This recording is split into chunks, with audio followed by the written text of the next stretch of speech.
Are you a new real estate agent and you're about to do your first open house and you have no clue how to do one? On today's video, I'm gonna break down where you should do your open houses, how to do them, some tips and tricks that when you get leads coming in, it's their best chance to turn those leads into clients into deals so you can make your first $100,000 in your first year in real estate.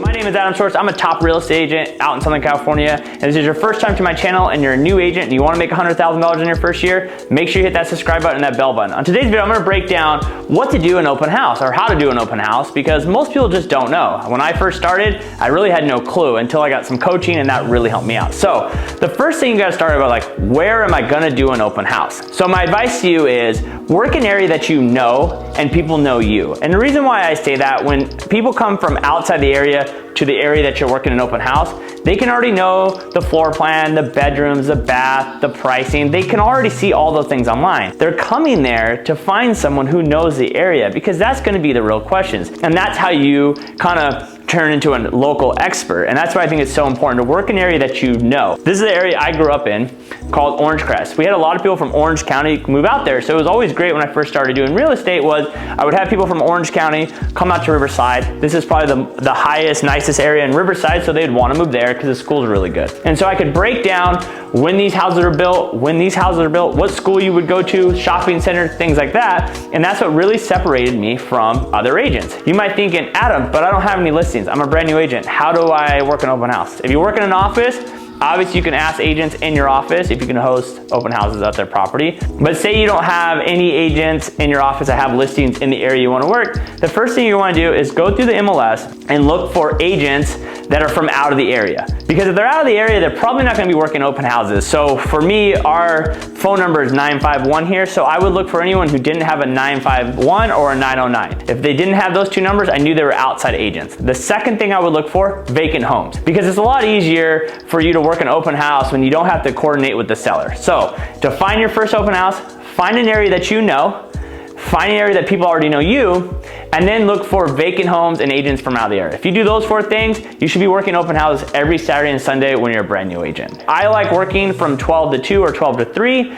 We used to do 4-hour open houses, and what I noticed was people would come in right at the beginning and right at the end. And so having these massive wide open houses just was unnecessary, and we didn't see more value getting more leads with that extra hour. So keep it 12 to 2 or 12 to 3. And the nice part about it, if you want to get really crazy, you do like a 11 to 1 and then like a 3 to 5 in the summertime if you really want to get crazy with open houses. So let's break down. So you know where you're going to do your open house, and now you're probably thinking like, well, how do I even put out signs? You're thinking signage is the most important thing. Signage is very important to direct people into your open house. The other thing, the reason why I say you want to work an area where people know you is your signs are out with your name on it. And then people that already know you are driving around, seeing your name and seeing you work in open houses. They don't know that's not your listing, and they see you as an active agent. That was a great thing for me. I would have people tag me on Instagram and Facebook, hey, seeing Adam Schwartz's signs, and then what does that do? Then their followers then see my sign. So it was always great to work an area that people already knew me. This is where the location is at. So this is the house I actually grew up in. We have a listing actually coming on this same street. So I wanted to break down what we would do to put out open house signs. And you might be asking, how many open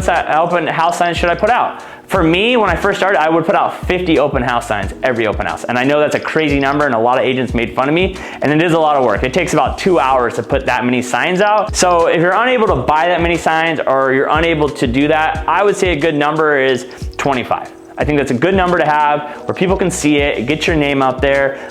50 is definitely crazy, but that was a real thing we used to push when we would list houses, is saying, hey, we put out 50 open house signs, more signs than any other agent. But also check what city you're working in, because every city and county do have open house sign restrictions. You don't want your open house signs getting taken. So if this is where the house is located right here, and going back, why it's so important to work an area that you know. I know this area like the back of my hand because I grew up there for 30 years. The nice part about this area too is honestly, you can put the open house signs almost on every corner, just changes direction. That's why another reason why I like this area. So this is the main street right here. This is Van Buren. This is the main street people come in and out of into Orange Crest. So for me, when I was putting out 50 open house signs, I would always put one. I would put one starting here is here. I'd always put at least 2 signs on every street, because you have to realize someone's driving at 45 and they only see one sign, that's not enough. They're gonna drive ahead. So we minimum 2 signs. So anytime you're on a main drag, you want 2 signs. So I would put one on both sides of the street. So I'd put one going, pointing the arrow this way, pointing the arrow this way, then pointing the arrow this way. And so I would at least have 4 signs going towards that. And when we were putting out 50, we might even put 3 signs. Matters how busy the street is. And also you want to work from the house and work backwards, not backwards into the house. Because you want to have as many signs in this area as possible, and then you can slowly go out from there. So this area right here, this would be the main street to get into here. This is a slower street, so this is a neighborhood street. So we would only probably put 1 here and 1 here pointing in the direction, and then just 1 here. See the difference between a main street and a neighborhood street? We cut down on signs because why? The speed limit is different. If I'm driving 25, I can see a sign once. If I'm driving 45, maybe I need 2. And if I'm driving like 65, I might need 3. Because what are you using those signs for? For people to see them and to drive in there. And you want people to see. So then this would be the main drag right here. And then this, you can't see on the map, but this is an Albertsons shopping center right here. And there's actually a light right here. So what I used to do is I'll put signs coming out of that shopping center pointing in this direction. So that'd be 4 more signs. And why would you do that, Adam? Because this is a very populated area where people are gonna be coming out of the shopping center. And so if they're not going towards the open house, I still want them to see my signs. And the goal is for you to do open houses in that area every single weekend, so the same people keep seeing your signs over and over and over and over and over. And then if you're farming that area, if you're doing postcards or you're door knocking or things like that, it's honestly being seen every second of the day that people are reminding them that you're a real estate agent. Then coming up here, this is an important baseball field right here.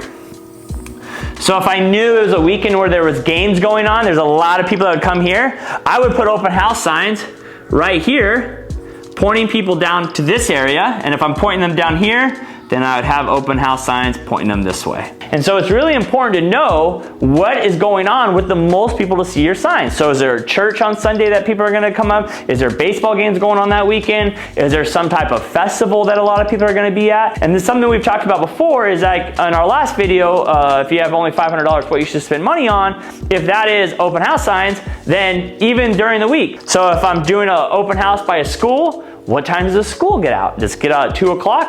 Well, I'm gonna do an open house from 1 to 3 then. So then people coming to the school can see it. So it's very important to know the area that you're working. I think a lot of agents don't take the time to know where they're doing the open house. They only just focus on doing their open house. The main goal of open houses is to do them every single weekend in an area so people keep seeing your signs over and over and over, so then they hire you when they wanna sell. So going right here, so this would be this is a church right here. So on Sundays, Saturdays, I'll put signs over here because I know there's baseball games going on. But Sundays, I won't put signs here, but I'll put them here right in front of the church, pushing them down to this main drag, and then I would have signs going this way. And so it's always changing where you put your open house signs for the most people to see them. So for the most agents, this would be the most signs you could probably put out because you have 4 right here, you have another 4 right here, that's 8. And then you have 12, then you have 16, then you probably have, maybe another 4, that's 20. So this is really for you're maxed out in signs for most agents. Most agents don't put more than 20, 25 signs out. And so that would be my plan, moving everyone towards the direction of this open house. It's very important for you to do your homework first to make sure that you're putting the signs in the right location for the most people to see them. And it's like anything else in this industry. If you're gonna send postcards out, send postcards out for a year. If you're gonna work open houses, make sure you're working open houses in the same neighborhoods every single weekend so the same people see your signs over and over and over. And that's how you're gonna be successful when it comes out. So we figured out where you're gonna work your open houses, how you're gonna get your open houses, how to get people to your open houses. Now I'm gonna break down what are some tips I use at my open house, so when a lead comes in or someone looking for a house and they might not like the house that I'm showing, how I can get them to go look at different houses. So let's go check those out. All right, so now we're getting to the actual open house. And the problem a lot of agents make is they think that open houses are just for that house. The odds of someone walking into the house you're having an open house at and wanting to buy that exact property is probably like 5%, maybe even 3% or 2%, pretty low. But when that lead comes in, the way you can actually see, 1, if they're a strong buyer, 2, if they're working with an agent, is by asking them what they're looking for. So when someone walks into my open house and I say I'm working a 3-bedroom, 2-bath, and they're like, oh, we're looking for a 4-bedroom, 2-bath with a pool. Something like that. If you don't have this information right here, then you're just gonna say, oh, I'm sorry, that's not what we have. So when you work your open house, it's very important to get a list of all the homes around the neighborhood and break them down by bedrooms, because most people care about bedrooms.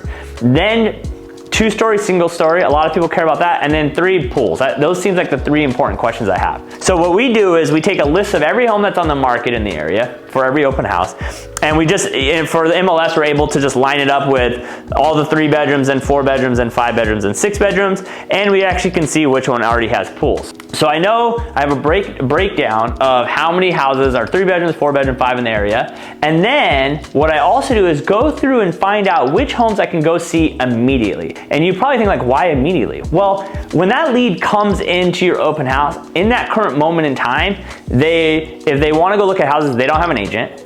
It might be the first time they've ever looked at houses. They might be new to the area and they're just kind of testing the water out. If I know I can go show them another house that fits what they're looking for, what does that do? That gives me more time to build rapport. 2, I'm showing that I'm bringing value that they're currently not having, because they're technically wasting their time driving to this open house. And then 3, it gives me more time to build a connection with that person, so possibly use me in the future. What we do is, so I break down, so I already have bedrooms, I already have pool. So what I'll go over here and make notes on my sheet is if it's a 2-bedroom, 1-bedroom, 2-story, 2-story, 1-story, 1-story, 2-story.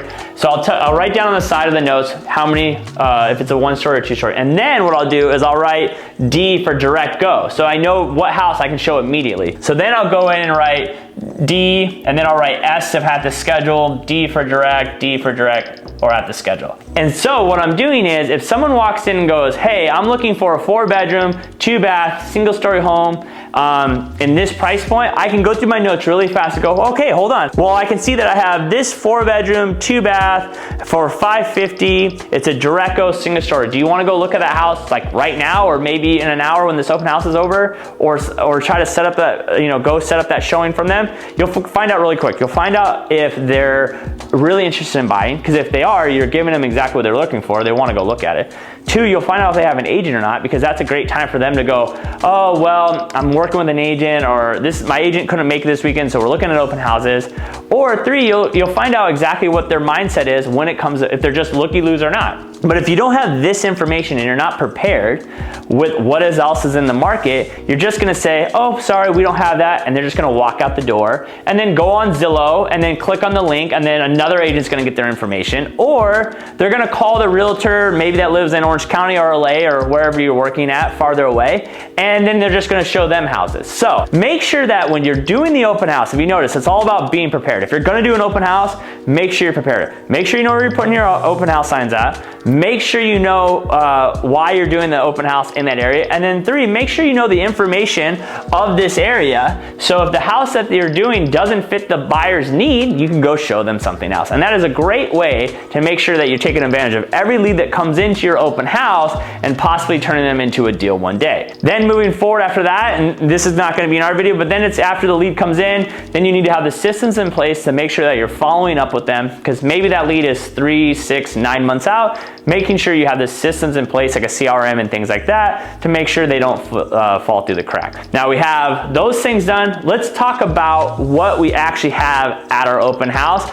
And that changes from a lot of people, and it's gonna change with price point. If it's a really expensive house, multi-million-dollar property, we don't work a lot of those out here. You're gonna have thicker folders, you're gonna have more information, you're gonna have things like that to give to the clients, because the clientele is expecting something different. But say you're working the medium home price, say ours is $600,000. The biggest thing I like having a table.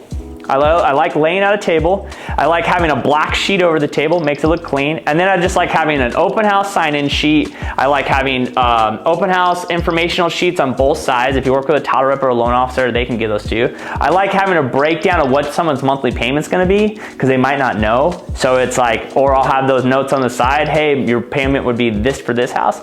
And then I like knowing a little bit of information, especially if I'm working an open house, that's my listing. That's not an area that I know really well. I like having a list of of the schools, tax rate, things like that. So then I can give that information to them because I don't know that information off the top of my head. If I'm working in an area that I really know, and I know that information off the top of my head, then I won't have that kind of sheet because I want to build that rapport with them. So it's very simple. The actual way you make your open houses most successful is picking the right open houses, putting out good signage, and staying consistent, making sure you're working open houses in the same area every single week. Make sure you're prepared with having these lists of homes, so any buyer that walks in, you'll be able to give them a house that they're looking for, and then making sure that you're following up with the leads that come in. Hopefully this video helps. Remember, make sure if you didn't check out my last video of if I only had 500 bucks, what I spent it on, go check out that video, and make sure you hit that subscribe button and notifications. If you have any questions or you want us to make some videos, or comment below. Until next time, peace.